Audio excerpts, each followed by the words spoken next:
Welcome to Miss Scarlett. Subscribe and don't miss out on Patreon. Have fun!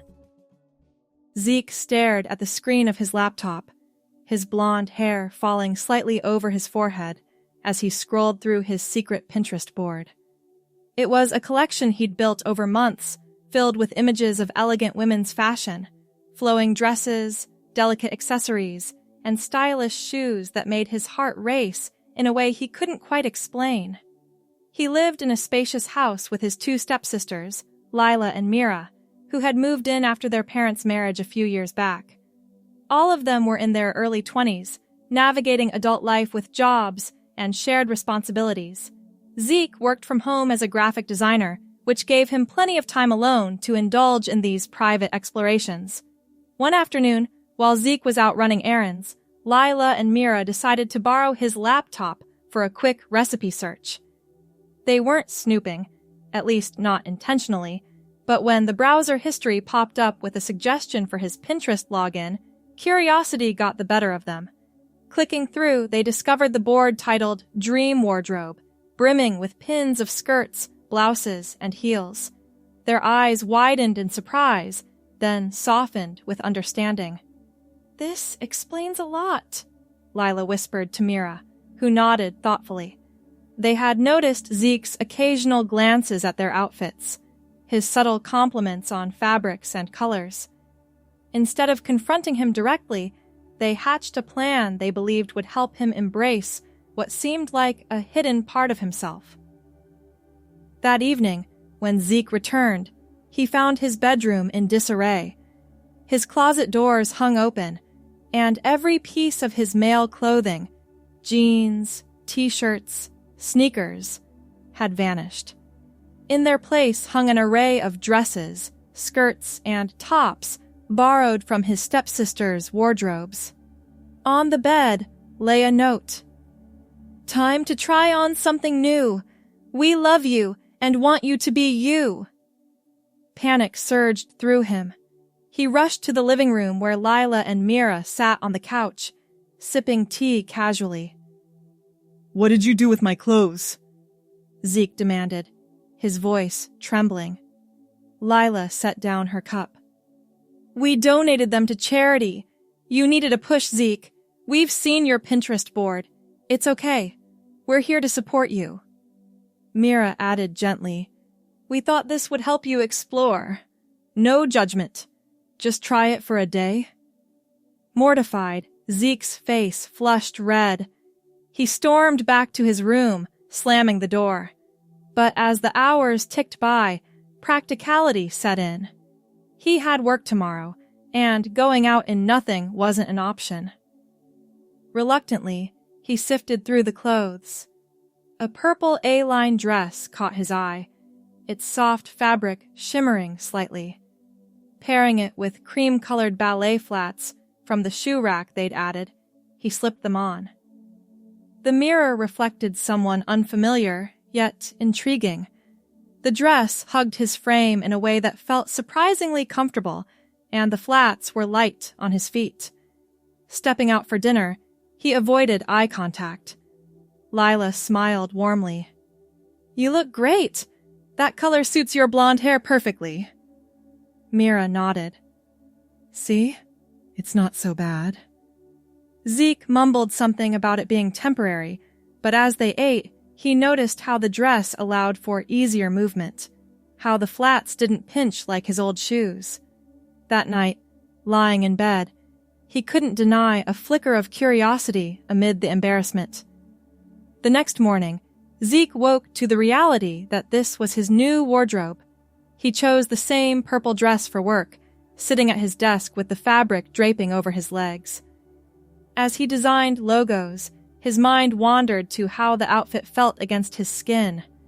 Smooth, freeing. By afternoon, he experimented with a simple necklace from the accessories drawer they'd stocked. It dangled lightly, adding a touch of elegance. Lila and Mira checked in after their shifts at the local bookstore and cafe. "How was your day?" Lila asked. Zeke hesitated. "Weird, but not awful." Over the following days, resistance began to wane. He tried a lavender blouse with a knee-length skirt, pairing it with the cream flats again. Walking around the house, he felt a growing sense of normalcy. His stepsisters encouraged him gently, offering tips on posture and how to tie a scarf. One evening, they sat together watching a movie, and Zeke realized he hadn't thought about his old clothes all day. As the first week progressed, Zeke delved deeper into the wardrobe. He selected a floral sundress for a grocery run, slipping on the ballet flats and grabbing a matching purse. Outside, the breeze played with the hem, and he caught his reflection in a store window, blonde hair framing a face that looked softer, more at ease. Strangers didn't stare. If anything, a few smiled politely. Back home, he shared the experience with Lila and Mira, who listened with enthusiasm. "You're glowing," Mira said. "This suits you." By the week's end, a name bubbled up in his thoughts during a quiet moment alone. Vada. It felt right, feminine and strong. He whispered it to himself, testing it out. That night, over dinner, he announced it tentatively. "I think I want to be called Vada now." Lila's eyes lit up. "Welcome, sis." Mira hugged her. "We're so proud of you." The second week brought more exploration. Vada woke early, excited to coordinate outfits. She chose a light blue top with a pleated skirt, accessorizing with earrings that dangled just so. Her blonde hair, usually tousled, she brushed into a neat style, perhaps with a clip. Work flowed smoothly. Clients on video calls complimented her background without noticing the change, or if they did, they said nothing negative. Afternoons were for learning. Lila taught her about makeup basics, a touch of lip gloss, a hint of mascara to accentuate her eyes. Mira showed her how to style scarves and belts to enhance silhouettes. Vada practiced in front of the mirror, her movements becoming more graceful. One day, they went shopping together, Vada in her purple A-line dress and cream flats, browsing racks of women's clothing. She picked out a few items of her own, like a soft cardigan that complemented her hair color. Evenings turned into bonding sessions. They cooked meals, Vada chopping vegetables while chatting about fashion trends she'd pinned. "I love how this dress feels," she admitted one night, twirling in the kitchen.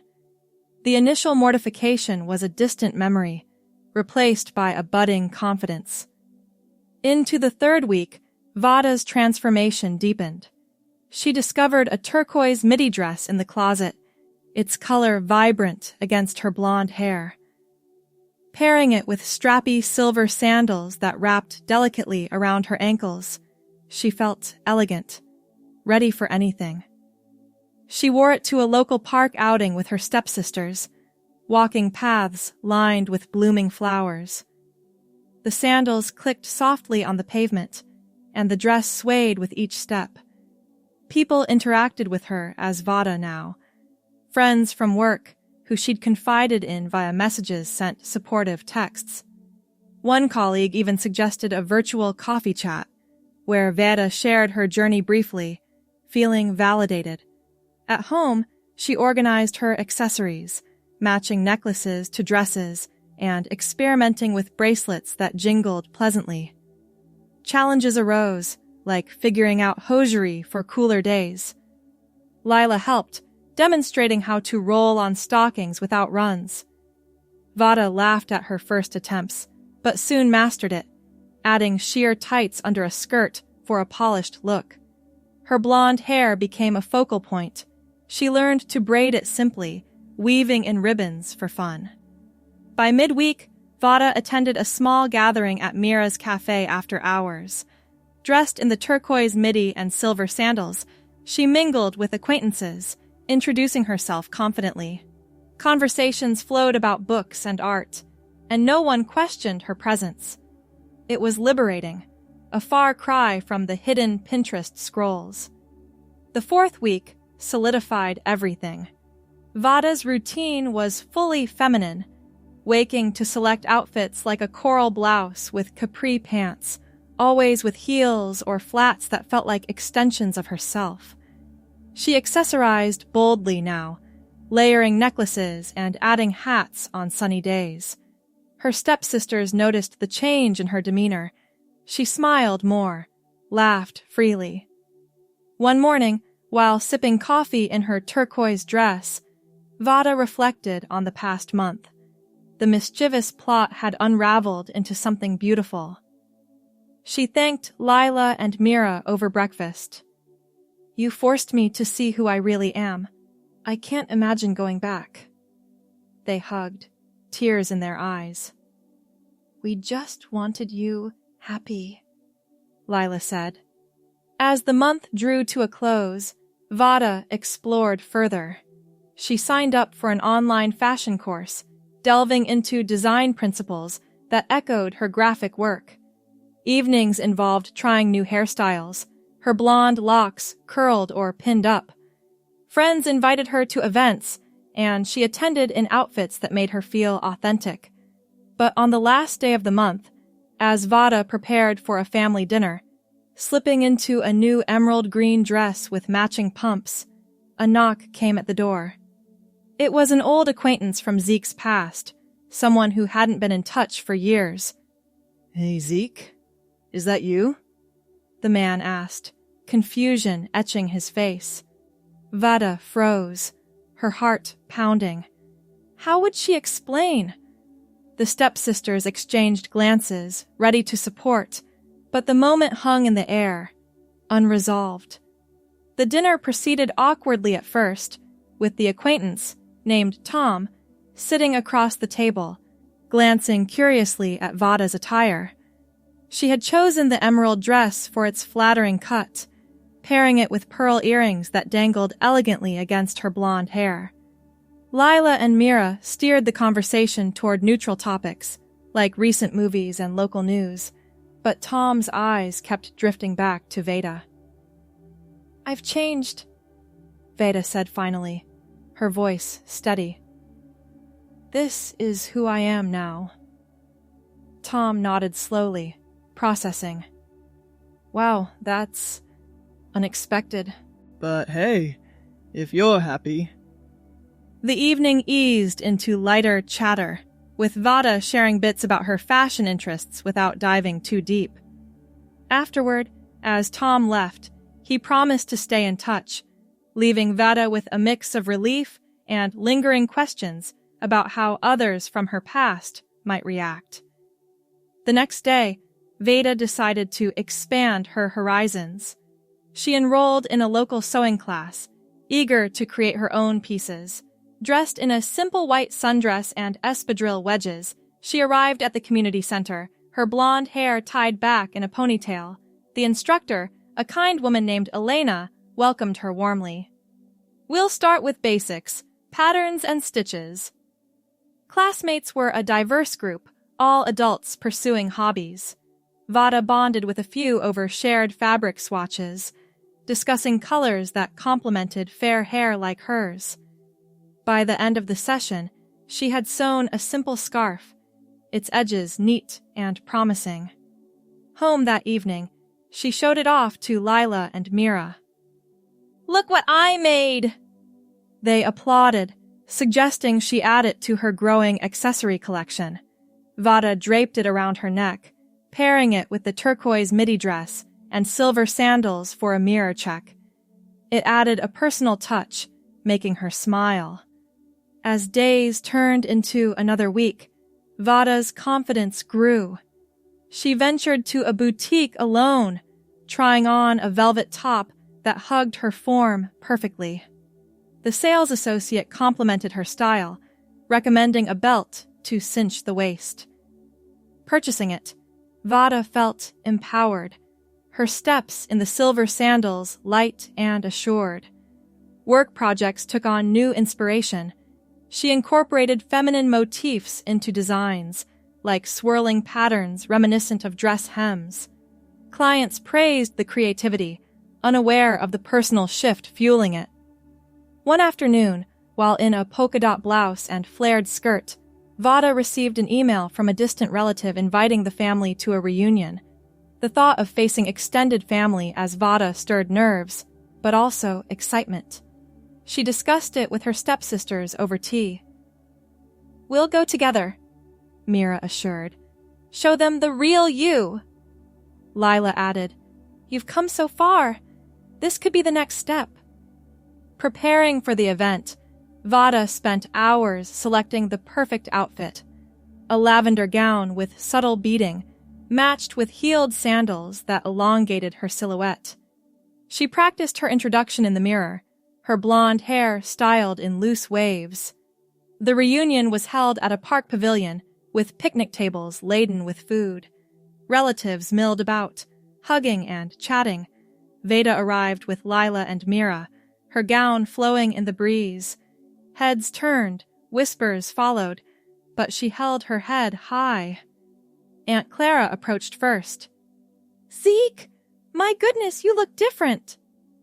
"It's Vada now," she replied calmly. "I've embraced a new side of myself." Conversations unfolded, some awkward, others supportive. Uncle Ben shared stories of his own youthful explorations, making Vada laugh. By the event's end, she had connected with cousins who promised to visit, exchanging numbers. Back home, Vada reflected on the day while changing into a comfortable nightdress. The acceptance, though mixed, reinforced her path. She thanked her stepsisters again, their bond stronger than ever. Yet life continued to evolve. Vada joined a book club focused on personal growth stories, attending meetings in chic ensembles like a striped shirt dress and loafers. Discussions delved into identity and change, resonating deeply. One member, Sarah, became a fast friend, inviting Vada for coffee. At the cafe, in her turquoise midi and silver sandals, Vada shared more of her story. Sarah listened empathetically. "That's inspiring. I've been through something similar with my career shift." Their friendship blossomed, with outings to art galleries where Vada wore flowing maxi dresses that complemented her blonde hair. She discovered a love for painting, signing up for classes and creating canvases inspired by fashion palettes. Challenges persisted, like a rainy day when her outfit got soaked. Rushing home in wet sandals, she laughed it off, changing into dry leggings and a tunic, still feminine, always committed. Work brought opportunities too. A client requested a branding project for a women's clothing line, and Vada dove in enthusiastically, her insights authentic. Meetings via video showed her in professional blouses, her confidence shining. Socially, Vada hosted a small dinner party, inviting Sarah and a few others. She prepared the meal in an apron over her dress, setting the table with care. Guests arrived, complimenting her home and style. Conversations flowed late into the night, solidifying new connections. As another month loomed, Vada considered volunteering at a local LGBTQ+ center, drawn to helping others on similar journeys. She attended an orientation in a tailored jumpsuit and wedges, her blonde hair pinned with a decorative clip. The coordinators welcomed her, assigning her to support groups. There, she met individuals sharing stories, offering her own experiences gently. It felt purposeful, expanding her world. One evening, while browsing online in a silk robe, Vada stumbled upon a contest for amateur fashion designers. Excited, she sketched ideas, her mind racing with possibilities. Submitting an entry felt like a bold step. Days later, a response came. Her design was shortlisted. Thrilled, she shared the news with Lila and Mira, who celebrated with hugs. Preparing for the presentation required a trip to fabric stores, where Vada selected materials in hues that matched her vision. She sewed late into nights, her room filled with pins and threads. The event day arrived. Dressed in her creation, an elegant sheath dress with intricate detailing, she stepped onto the stage, heart fluttering. Judges nodded appreciatively as she explained her inspiration. Though she didn't win, the feedback was positive, encouraging further pursuits. Emboldened, Vada started a blog about her fashion journey, posting photos of outfits like the turquoise midi with silver sandals, her blonde hair styled variably. Readers commented supportively, building a small community. Friendships deepened. Sarah introduced her to a hiking group, where Vada wore activewear skirts and supportive sneakers, always maintaining her feminine expression. Trails offered fresh air and camaraderie.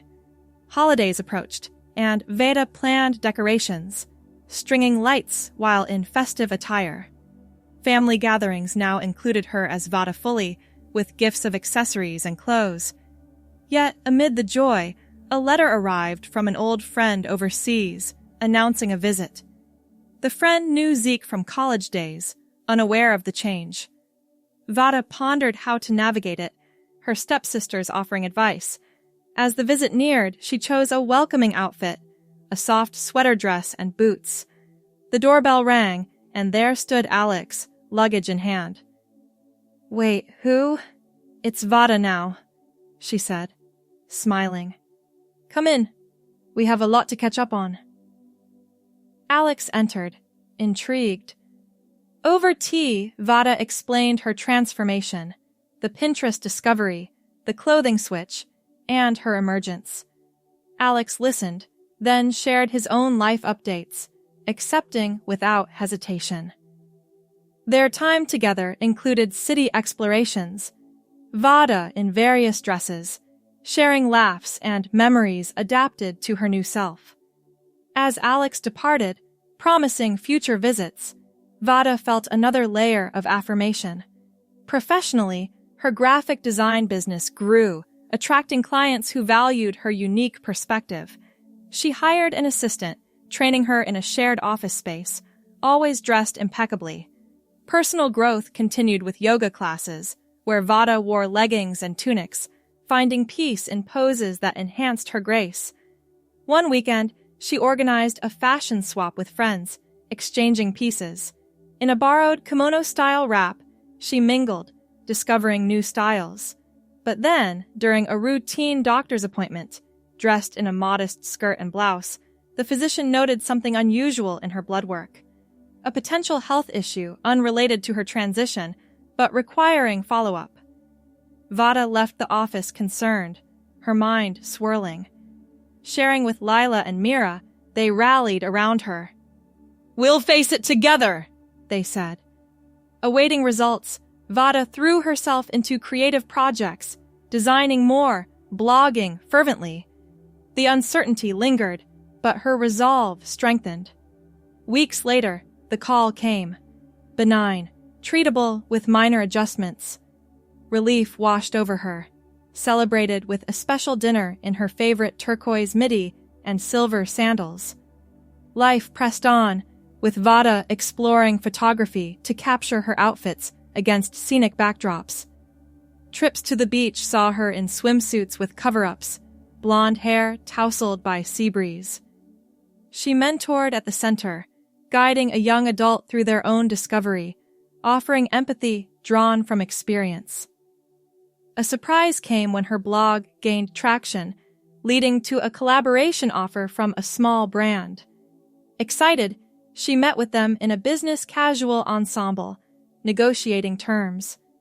Success followed, with her designs featured online, crediting her journey.